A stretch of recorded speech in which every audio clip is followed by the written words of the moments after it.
who's always there for you. Never mad at me. Always happy to see me. Never has nothing mean to say or nothing. Even if I'm mad at him or in a bad mood, they don't care.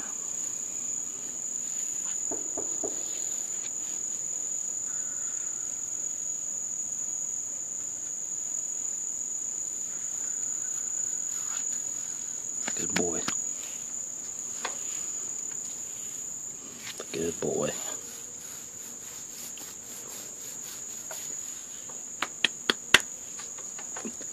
You my buddy? Hmm? Hmm?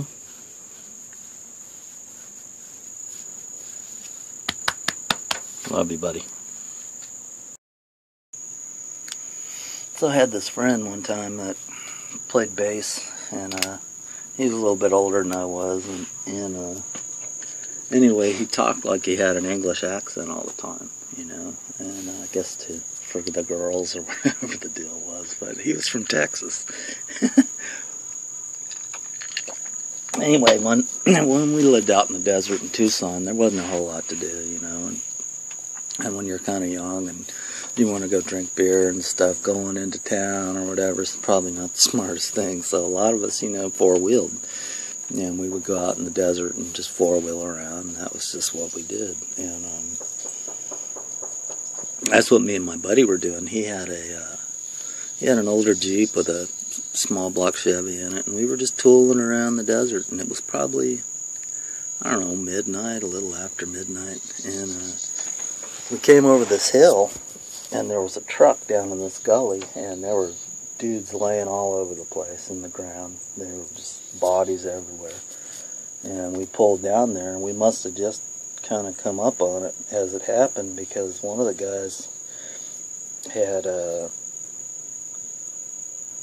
was stuck in the back of the truck with his thumb between the cab of the truck and the bed of the truck. I guess he was holding on while they were four-wheeling, and then they wiped out the truck, and then some dudes face planted the windshield, and, you know, the deal was they had stole their dad's truck and had gone out for a little cruise and wrecked it.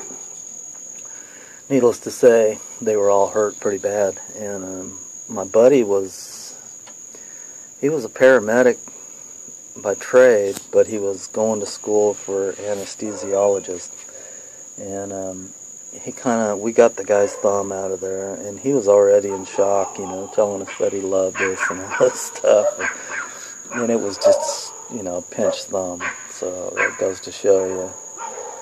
Anyway, my friend, he took the worst guys to the hospital, and I waited there for paramedics and the sheriffs and whatnot, and the angry dad to show up, and that was just one of the weird things that happened, and luckily for them, we were there. I don't know, it was a bad move on their part, you know, to be far out in the desert and get hurt like that, and something was on their side to have us right around the corner. I don't know, just throwing that out there. Be careful if you're four-wheeling. Wear your seatbelt to protect your face.